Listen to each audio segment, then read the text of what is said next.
Hemen eta Juan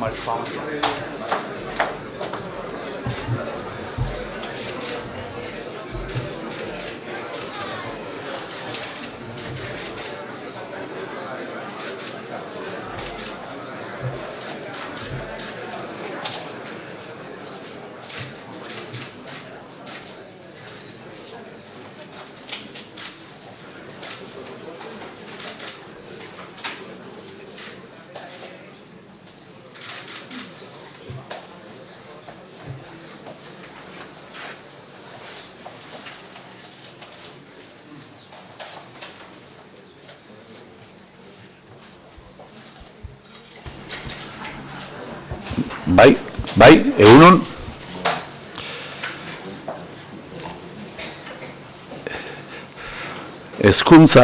Hizkuntza politika eta kultura sailburu anderea, Gipuzkoako aldun nagusia, Euskaltzaindiako Euskaltzainburu jauna, Nafarroako herritarekiko eta erakundeekiko harremanetarako kontseilaria, Gipuzkoako hizkuntza berdintasunerako eskerrik asko zuzendaria,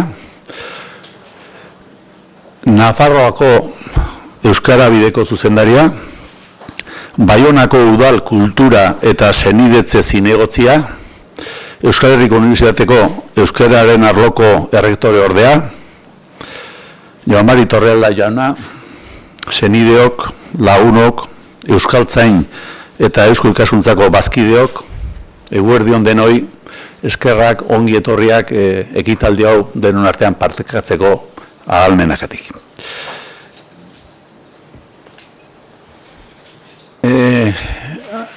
Ritmo pixkat emateko, ondoren Andres Urrutia jaunari eskatuko diot atriletik laudatioa azaltzeko.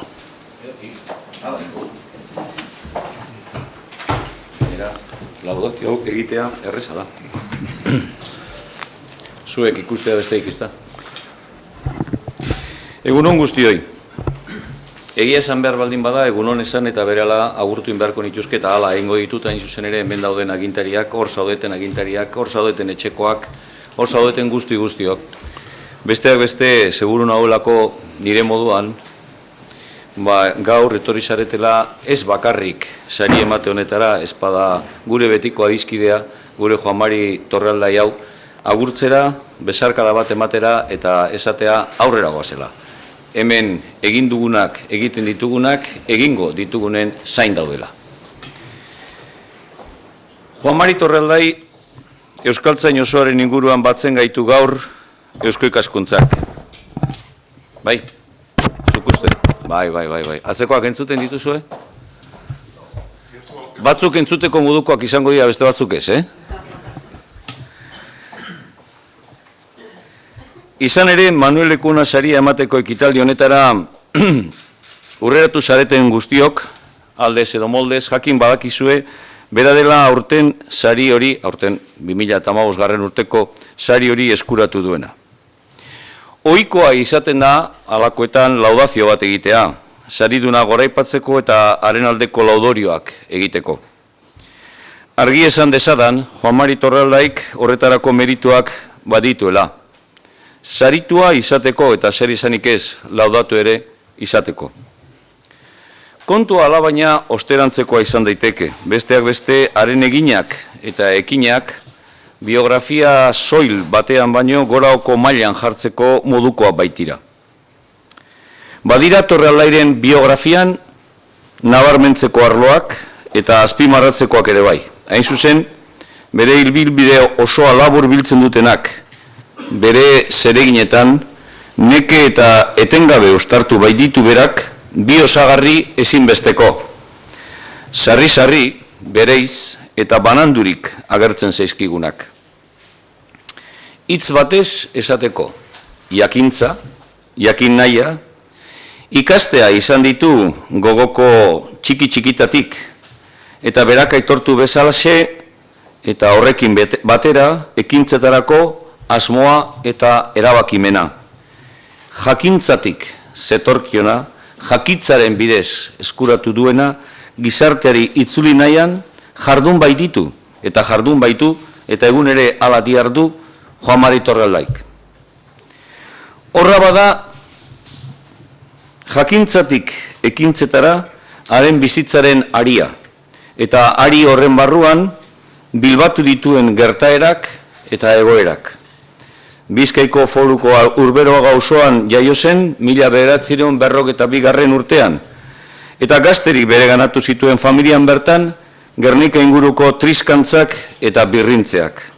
Esku-eskura izan zituen orduko gertaeren hondakinak eta gerra zibil, anker eta zitalaren ondorioak. Ikasteko bokazioak bultzatuta eta garai arteko askoren antzera, Arantzatzuko seminariarako bidea 1954 urtean hartu zuen. Inguruan zituen Foruko Frantziskotarren eredua jarraitu nahian. Humanitateak izeneko ikasketak egin zituen 5 urtez Arantzatzun, eta Forun eta gero filosofia eta azkenean teologia ere. Arantzatzuko esperientzia hala ere erabakigarri gertatu da bere bizitzan. Bertan ikusi baitzituen punta-puntako artista, intelektual eta gizarte eragile asko. Orduko urte haietan, 20. mendeko 60. hamarkadan, hain justu ere. Arantzatzu izan baitzen euskalgintza eta euskal kulturaren berrikuntzaren lekuko eta protagonista.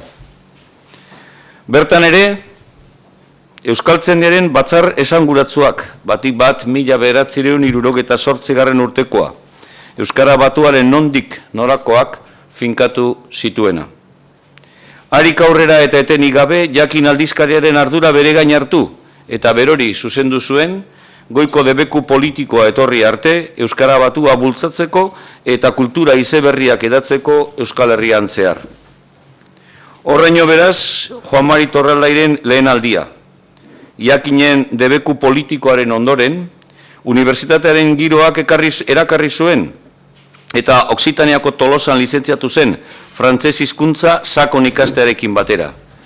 Gero, Parisea, soziologia ikasteketak egitea eta orduko maizuen irakaskuntzak eta irakaspenak hartzera.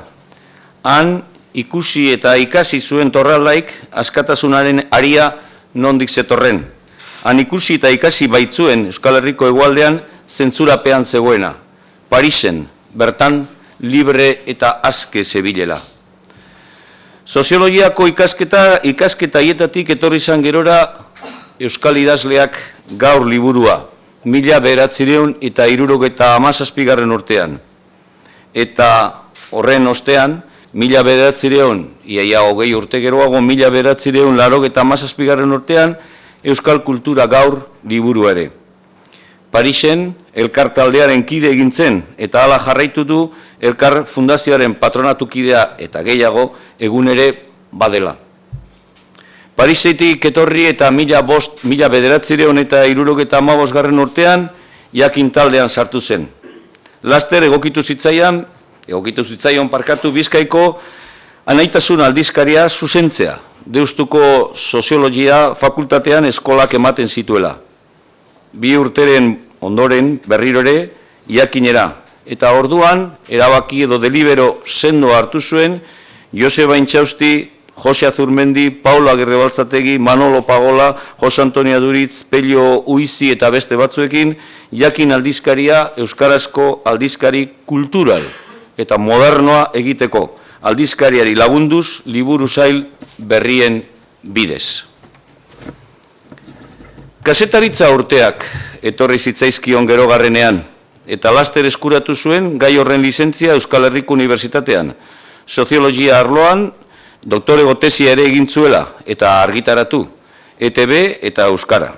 Joan den mendeko 80. hamarkadan familia osatu, tesia defendatu, Jakin bere gainaren kudeaketa hartu, eta Euskaldunon egunkaria kazetaritza proiektuan murgildu egin zen. Urte oparoak eta aldi berean gatazkatzuak ere. 2003an itxi zutelako Euskaldunon egunkaria eta bidegabeko atxiloketa eta auzibidetan ibili behar izan baitu oraintsu arte, arlauza gogor horretatik ezin libraturik.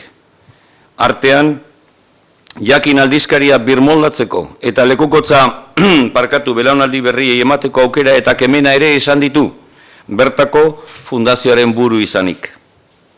Euskaltzaindian, 2007 urtean hartu genuen Euskaltzain oso, eta sarrera hitzaldian 2009an egin zuen bere herrian, eta Azkue biblioteka eta artxiboaren ardura akademikoa hartu zuen. Berari, zor diogu gainera, Azkue artxibo eta bibliotekaren aldetik Jose Antonio Arana Martí Jasenaren lorratzai jarraituz, eraberritze prozesu horretan murgildu ahal izatea gure akademiaren ikuspegitik.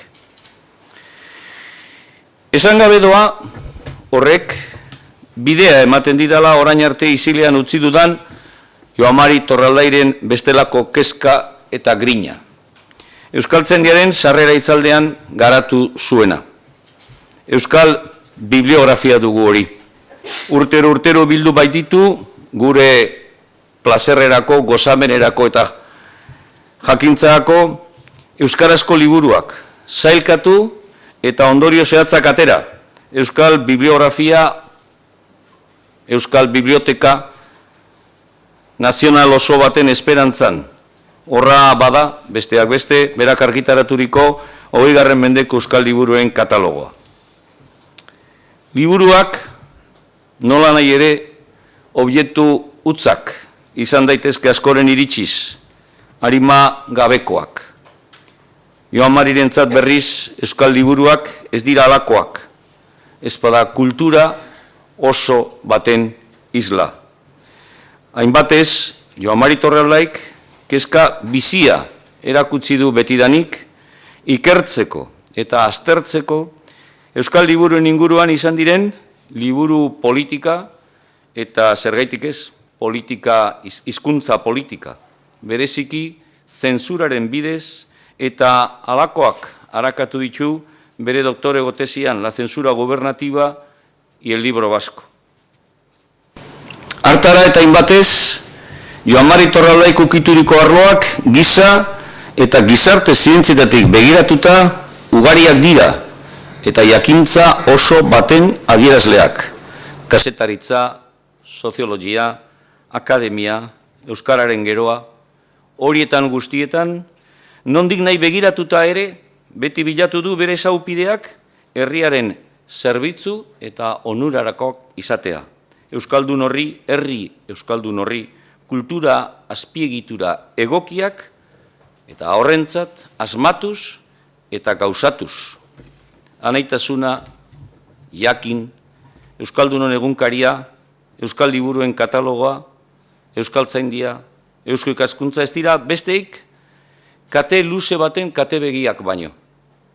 Kategintza horretan herriaren garapena eta askatasuna izan ditu helburu eta xede.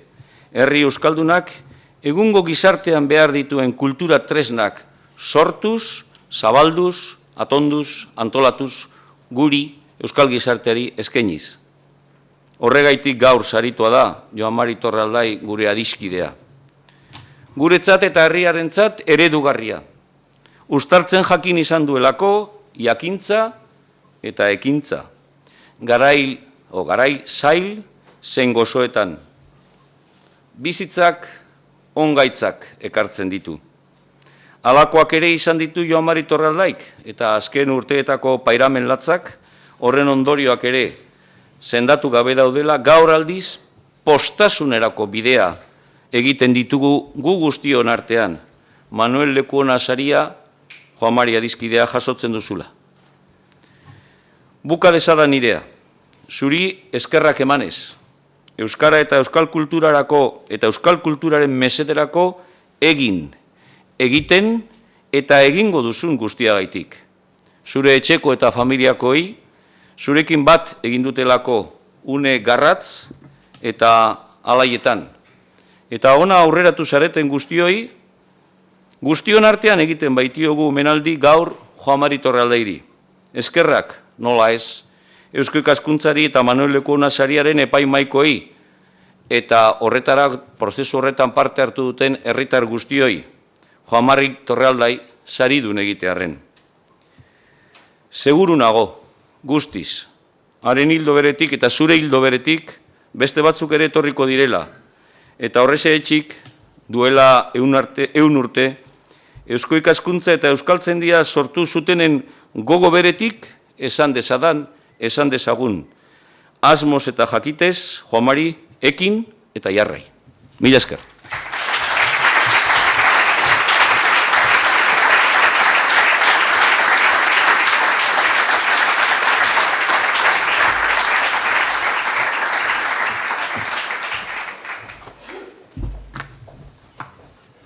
Eskerrik asko, Andres. Eusko Ikaskuntzak sari hau 1983 urtean sortu zuen. Haren xedea, ibilbide luze eta emankorreko euskal personaiei merezitako onarpena egitea zen.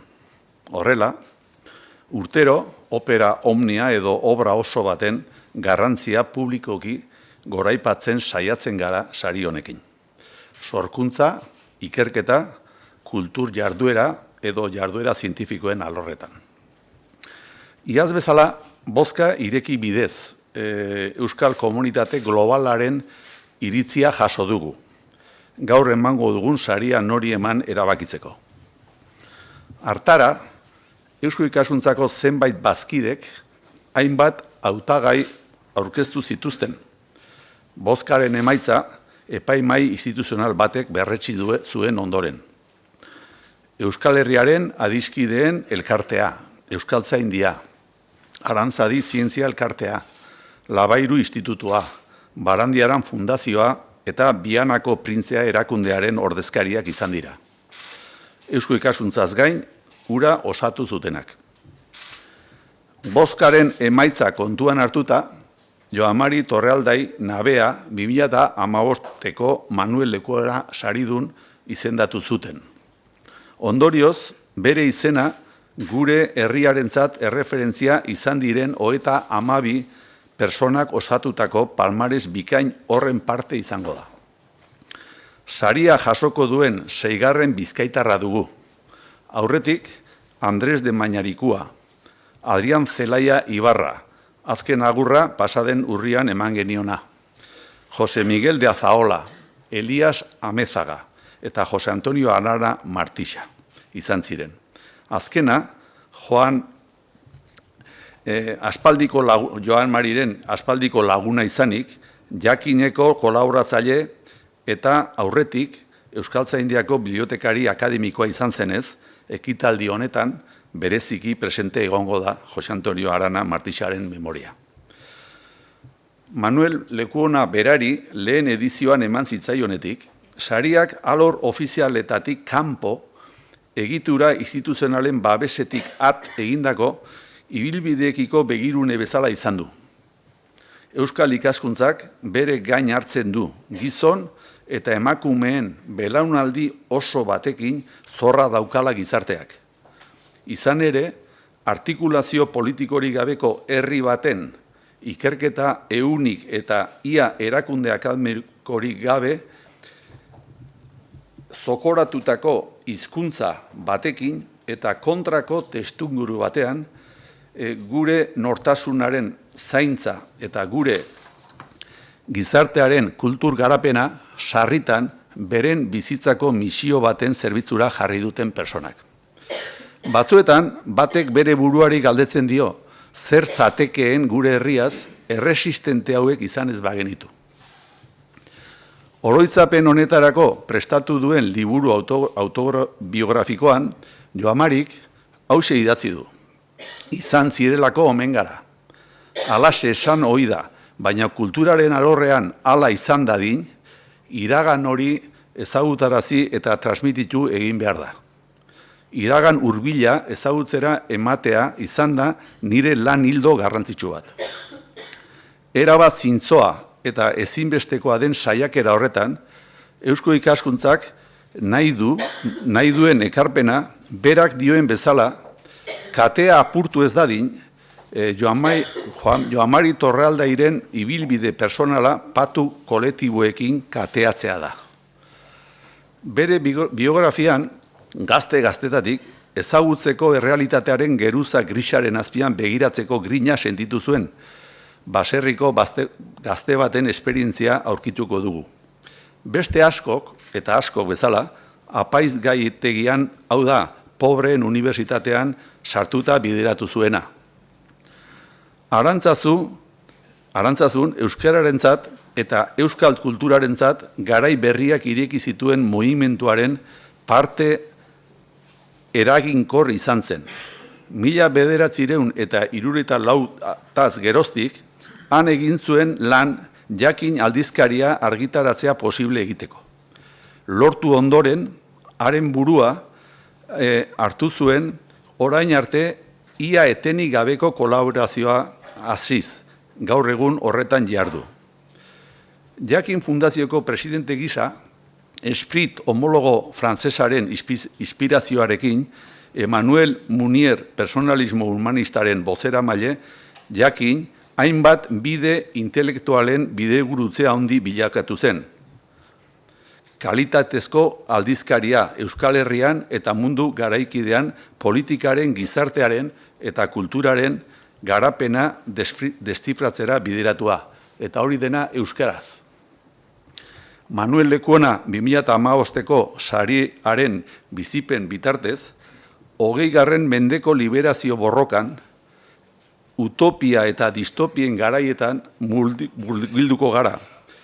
60. hamarkadako Paris, Sobietar batasunak ez aurrera eta ez atzera egiten zuen fasean. Sandinismoa garailearen garaiak Nikaraguan, edo El Salvadorren. Non, jesuita batzuk, justiziaren konpromisoari irmo eutsi zioten, misio evangeliko bisa bizitzarekin ordaintzeraino. Joan María, testigo de la historia, su memoria y su piel llevan las huellas de un tiempo de esperanza y de dolor. víctima durante los años de la dictadura, cuya represión cultural tan profundamente ha estudiado, y víctima durante esta etapa denominada democrática, en la que se han conculcado derechos fundamentales. Y la violencia con mayúsculas, las violencias con mayúsculas, diría yo, ha dado coartada a un sinfín de violencias no menos mayúsculas para quienes las padecieron y para nuestra sociedad en su conjunto. Hay que decirlo claramente para que no se rompa la cadena.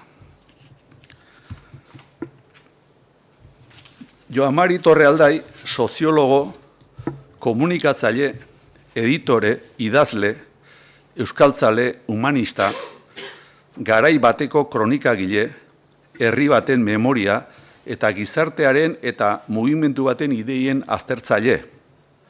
Eta errepikatuko dut, hori dena euskaraz. Gure barbaro, atzeratu, trakes hizkuntza hori dotore erabiliaz. Zure meritu personalak handia dira, eta horregatik egiten ari gatzaizkizu gaurko omenaldia. Zuk hain barnean eta hain lotuta daramazun toki honetan. Baina amaitzeko, utzidazu haratago joaten. Espero dut fintasun faltatzat ez hartzea jarraian esango dizudana. Zu ez zara zeurea bakarrik. Jadanik ez, hain da handia zure ibilbidearekin, bizitzarekin eta obrarekin dugun lotura, horrenbesteraino sentitzen gara zure katearen barruan, ezen gurea den zerbait zarela sentitzen bai dugu, guztiona den zerbait intimoa. Heldutasunean, Goethe handiak hauxe zion bere buruaz. Nire obra izaki kolektibo baten obra da, Goetheren izena daramana. Beraz, utzi izaiz guzu, horixe bera zuri aplikatzen eta esaten. Joan-Mari, adiskide, zure obra euskal izaki kolektibo baten obra dela eta Torrealdairen izena daramala. Zorionak, Joan-Mari, eta besarkada handi bat, Eusko Ikaskuntzako bazkideetako bakoitzaren izenean.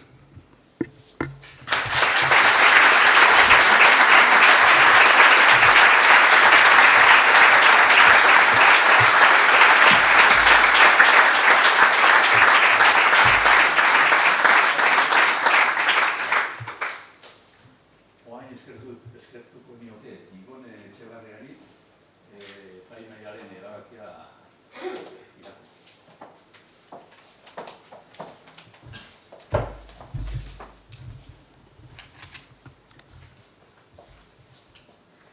Ja. 2015ko Eusko Ikaskuntzaren Manuel Lekuona saria. 2015ko irailaren 22an Eusko Ikaskuntzaren Donostiako egoitzan Eusko Ikaskuntzaren Manuel Lekuona sariaren epaimai instituzionala bildu da. Iñaki Dorronsoro Eusko Ikaskuntzaren izenean. Fermin Leizaola Aranzadi Zientzia Elkartearen izenean. Erramun Osa Euskaltzaindiaren izenean. Jose Mari Belez de Mendizabal Jose Miguel de Barandiaran Fundazioaren izenean. Igon Etxebarria Labairu Fundazioaren izenean. Jorge Askasibar Euskal Herriaren Adizkideen Elkartearen izenean. Eta Dori López Jurio Bianako Printzea erakundearen izenean. Sariaren oinarria kontuan hartuta, epaimaiko kide guztiek, edizio honetara aurkeztu diren hautagaiak baloratu eta beren kurrikulunen maila gorena aho batez nabarmendu ondoren, Joan-Mari Torrealday Navea jaunari 2015ko Manuel Lekuona saria ematea erabaki du. Sariaren epaimaiak hautagaiaren ibilbide profesionala gogoratu du. Urte hauetan zehar euskal hizkuntzaren eta kulturaren alde egin duen lanagaitik 11 proiektutan parte hartu baitu.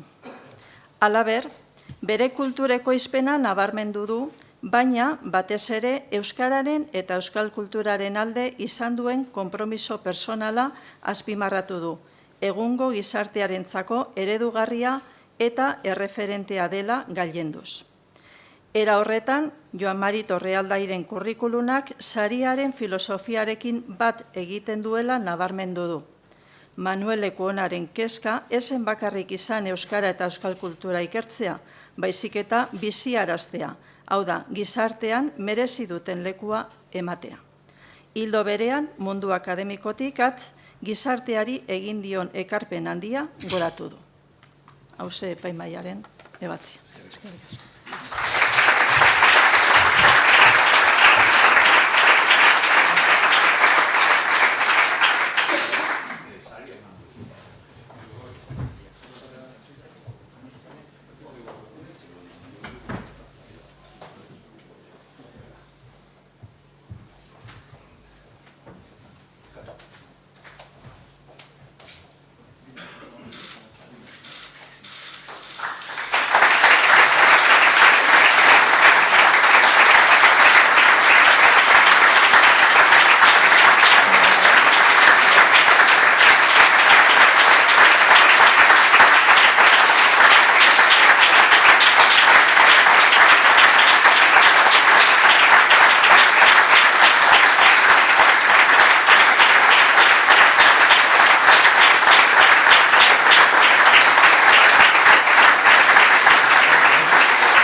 Ongi etorria ematetik hasiko naiz.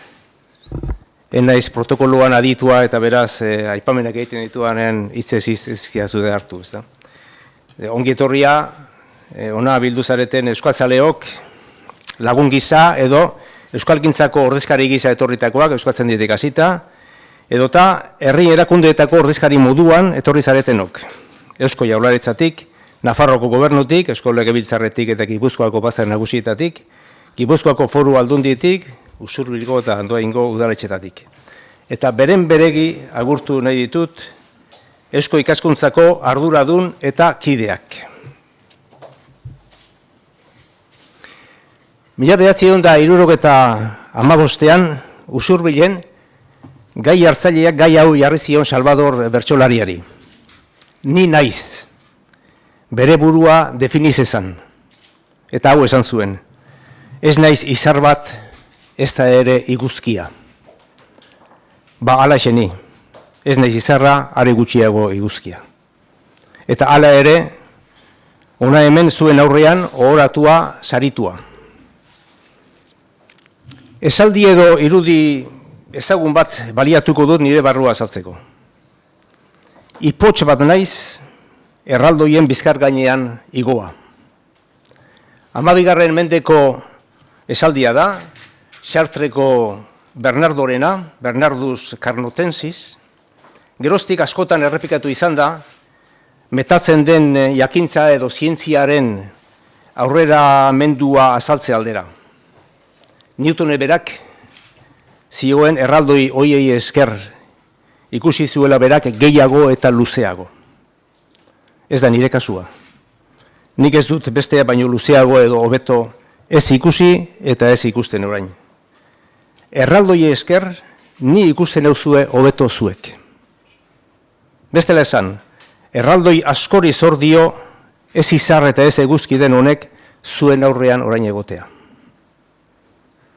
Eta hor esango nuke, nire obra zerbait baldin bada, obra kolektibo bat dela, hortan erabat bat nator.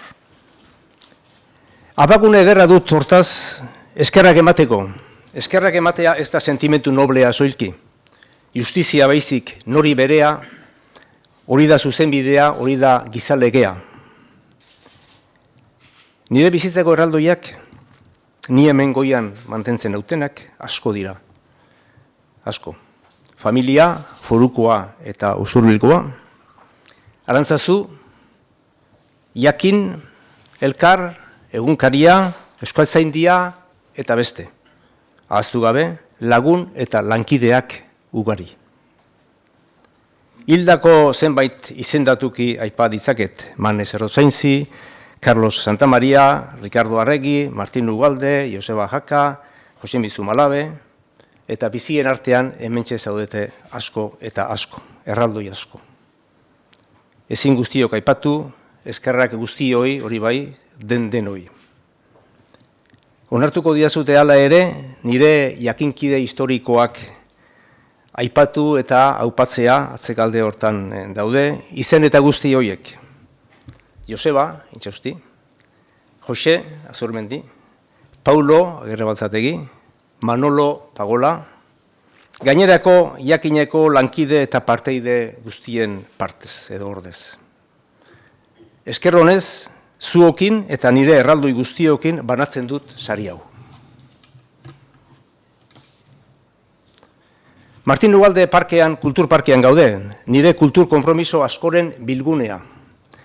2002ko ekainean, inaugurazio hitzaldia egiteko ohorea izan nuen, hementxe bertan, sortzaile ziren Lizarra Enprimategia, Euskaldunon Egunkaria eta Elkar Fundazioaren izenean.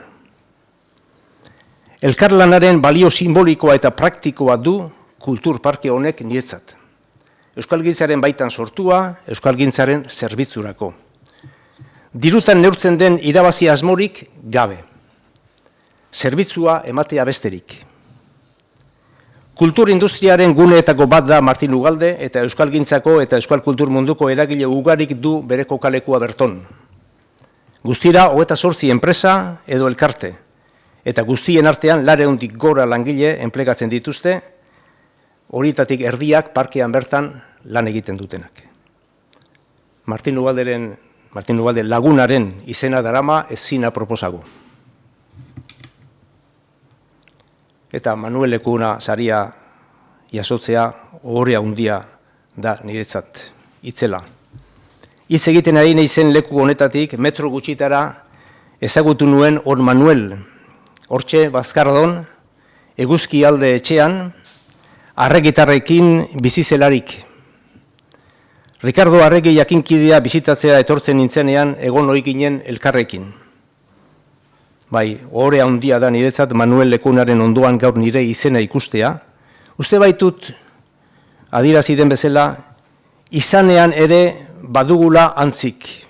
Euskal kulturaren azterlan eta euskera biziarazteko ahaleginean, unibertsitate eta akademietatik kanpo. Manuel Lekuna saria horregatik eskertzen diot bereziki Eusko Ikaskuntzari, konpainia honean jarri naguelako. Eta azkenik Eusko Ikaskuntzaren saria dau. Poz handiz hartzen dudana, erakundearen izaera zientifiko kulturalagatik, euskal jakintza eta kultura ikertu, aztertu eta zabaltzeko helburuengatik, eta Euskal Herri osoan zabalduta dagoen erakundea delako. Esker on handia bada Eusko Ikaskuntzari, eta mendeurren arrakastatxua opa diot. Nire bihotzaren barru-barrutik ateratzen zaidan sentimentu batekin burutu nahi dut nirea, eta horrekin zuek gelditzea nahiko nuke. Eskerrik asko guztioi.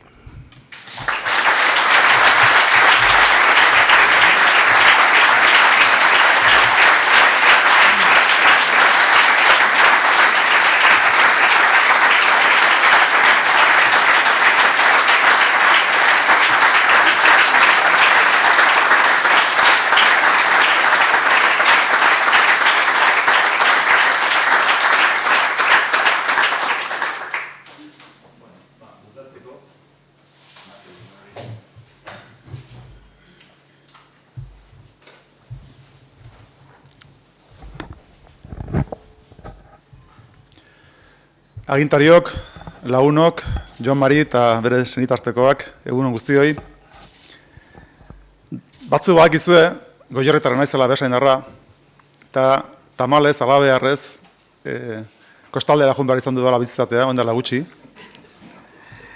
Eta horrek ere pixka bat, nire goierritartasun hori edo, arrokeri esango nuke gainera, piztu egin duela, ez? Edozen kasutan, badaukagu Goierritarrok eta Beasaindorrok lotxatzeko arrazoi baita ere, bakar bat badaukagu eta bat edarra gainera. Eta hau da, justu Joan Mari Toarraldaiek, Joan Marik bere El libro negro del euskeran aipatzen duen lehenengo aipamena, 1730koa. Beasaingo herriak bertako maisua hartzeko momentuan hitzarmenean edo kontratuan ipinitako baldintza, eta hau da. Y que no se les permita hablar en vascuence, sino en castellano, poniendo anillo y castigándoles como merecen, oizan pixka bat, aipamena, maisuari edo egin beharreko hitzarmenean jarritako baldintza. Eta lehenengoa da liburu horretan, eta nungoa eta behasaingoa. Pixka puntu beltz hori, historia beltz horretan, ikusten dugu nundik hasita lehenengo aipamena zeman mende pasaziren, eta badakigu baita ere, justu eusko ikaskuntza euskaltzaindia sortu zenean, ez? 19. mende bukaera eta batipat 20. mende hasiera horretan nola martxan ibili zen berpizkunde bat, gerrak eten zuena, eta 1960ko hamarkadan sortzen da berpizkunde berri bat.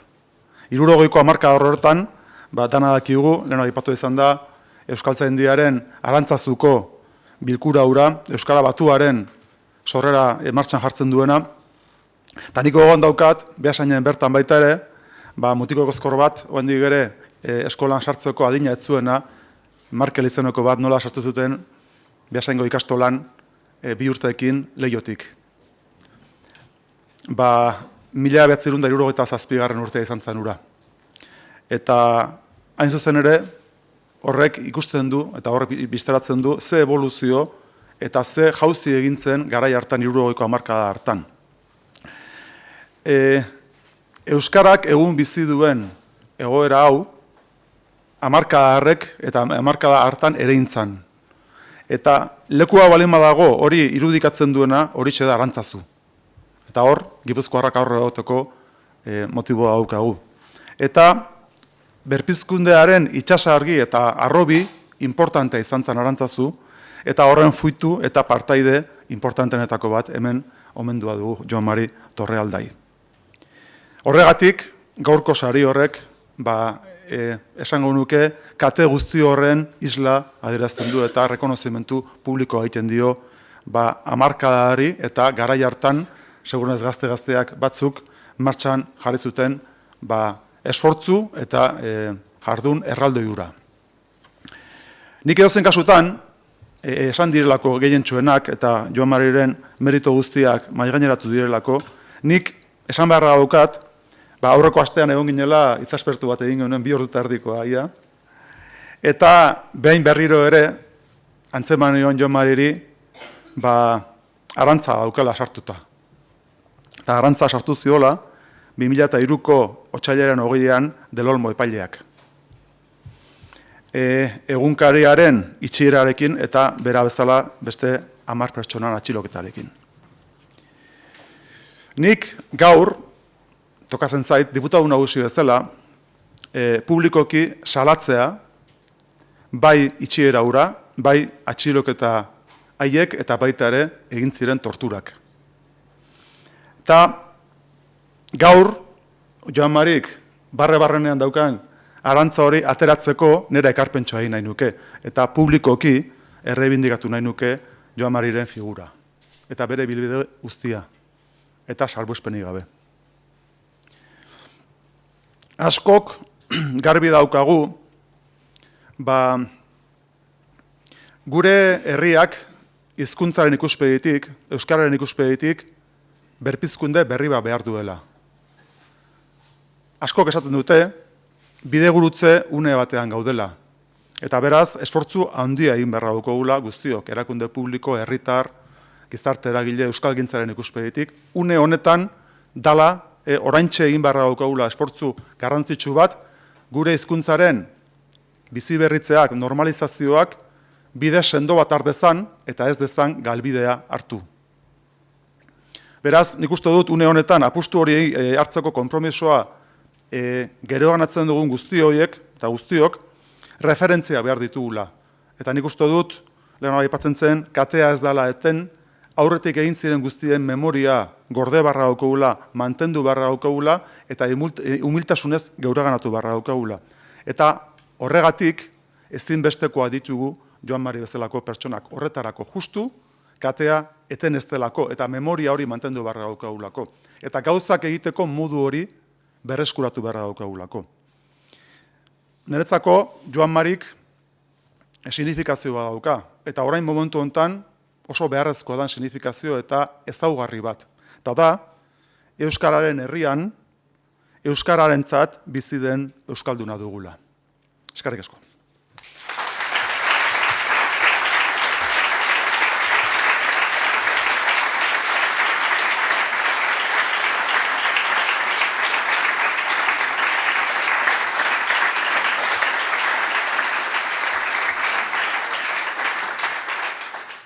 Bueno, honekin formaltasunak pixka bat